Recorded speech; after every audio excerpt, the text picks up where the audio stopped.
You already know it's about to be some stuff, because while I'm sitting on the floor and it's a whole couch behind me. Anyway, question.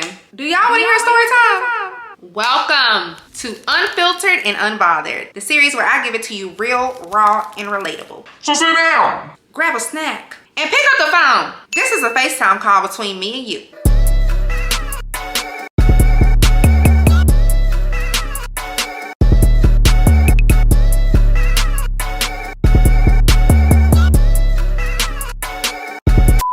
Alright, so let's start off with giving this chick a name. Let me think. I think I got it. We're gonna call her Oddball because she was oddly weird. Alright, so boom.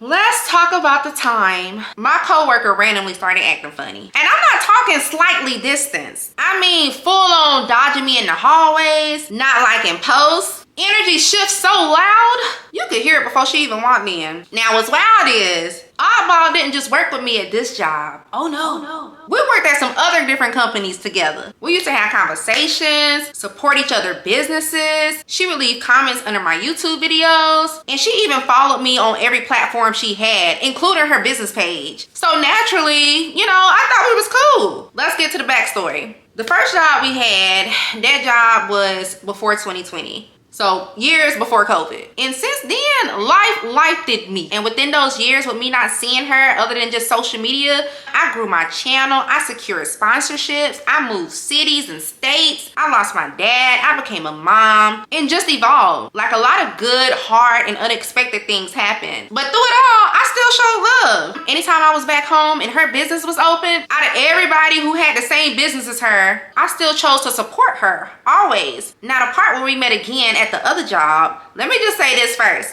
Now, if you're from a small city, you already know. You move back home and get a local job, you're bound to see people from your past. At this point, I swear I may have worked with the same people at different jobs 45 to 50%. And it don't even be on purpose, it just be a coincidence. So guess who ends up on the same team as me again?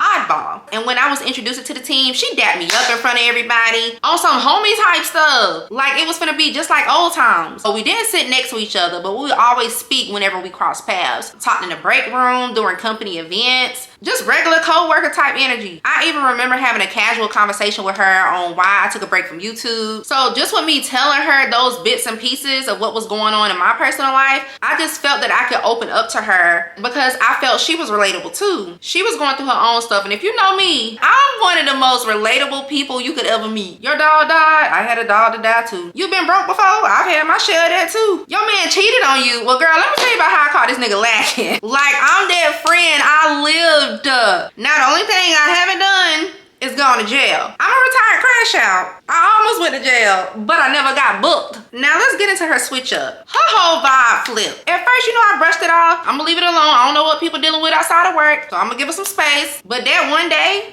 turned into a week. That week turned into some months. And that energy, It stayed weird. Now I promise y'all, I wouldn't have thought nothing of it until I realized she was being friendly with everybody else.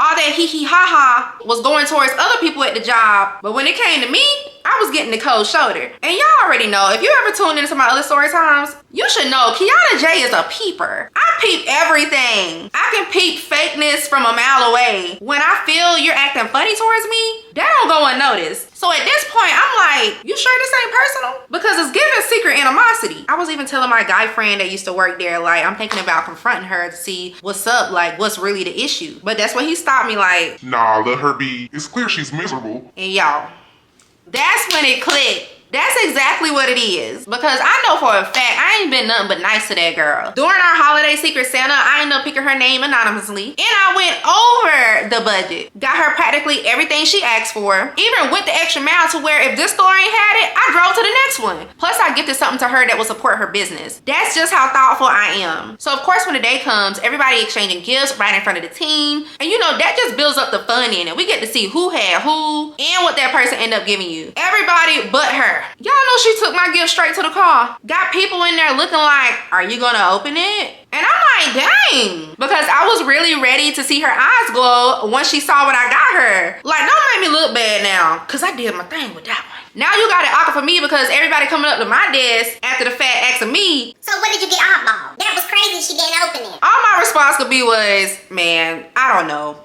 I really don't know.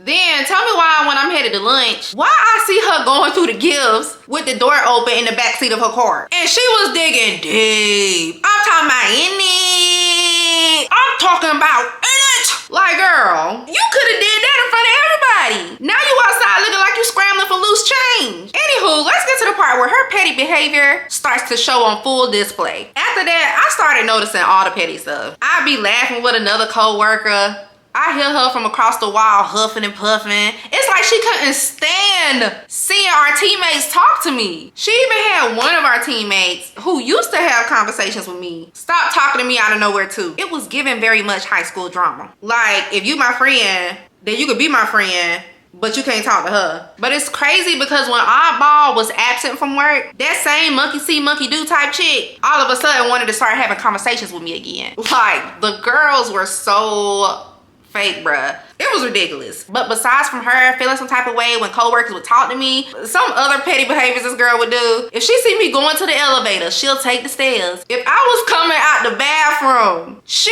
run the other way. And I mean literally run the other way and wait in the break room until she knew for sure I was gone. Why are you running? Why are you running?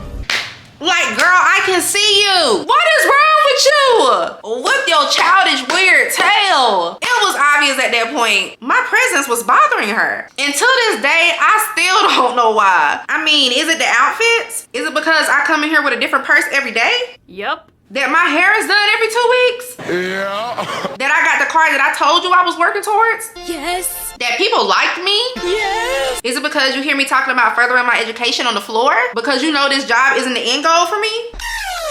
Yep.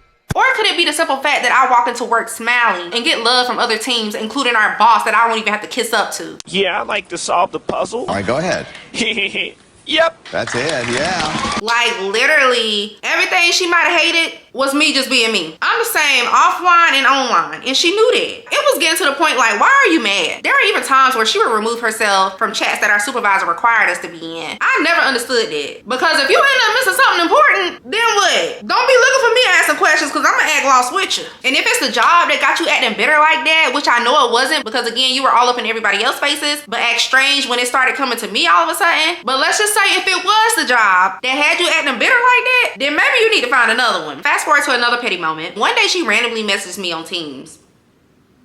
I know, right? What?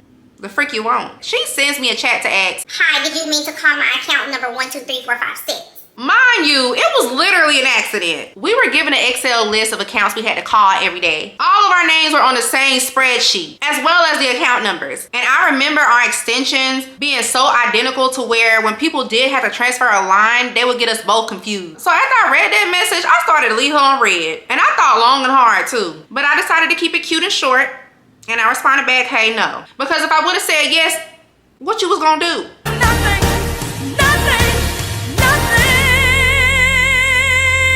You see what I'm saying? Like, it was just pointless. But the nerve, after not speaking to me for months, after you dodging me when it was quite noticeable, now you want to pop up in my messages. Be for real. But here's the kicker. She be asking our other teammates to help call her accounts just so she can hear her numbers. But when I accidentally call one of hers, it's a problem? Girl, be serious. One day, me and another coworker both posted on Instagram, probably within the same hour too. And that person was pretty much new to Instagram. Only had gotten 4 likes. I made it 5. But out of the 4 before I showed my love, guess who was one of them? Miss Bitterboots. Meanwhile, she ain't like not a single one of my posts, but would watch my stories though. So yeah, I peeped. And I moved accordingly. There was another petty moment, I know, like just petty. One day it was me, her, and another coworker. All 3 of us decided to stay for overtime. When she left, she told the other girl bye, who I sat next to and skipped right over me. And I'm like, yeah, That's when I knew her energy, big weird. And the moment I left that job, I had to leave her where she was at too. It ain't nothing to cut that out. Because I just can't, y'all. I can't with weird energy. I can't with weird people. I had to clean up the house. And by house, I had to clean up the social. I had to get that energy away from things I knew I didn't want to take me out of character. Because people like that, they don't need to watch the glow up. Moral of the story, if I know I ain't do you wrong, I don't give a rabbit's booty if we never speak again. If you ever dealt with someone switching up for no reason, drop a soap bar in the comments because it's time to clean up. And while you're doing that, make sure you hit like, comment, and subscribe because I got more stuff for y'all to hear. And be for real, you don't want to miss it. So holla at me in the next episode of Unfiltered and Unbothered because this glow up, oh baby, it's still in progress. Mwah! Give me a kiss. Trick, you know I'm hella sexy. Bye.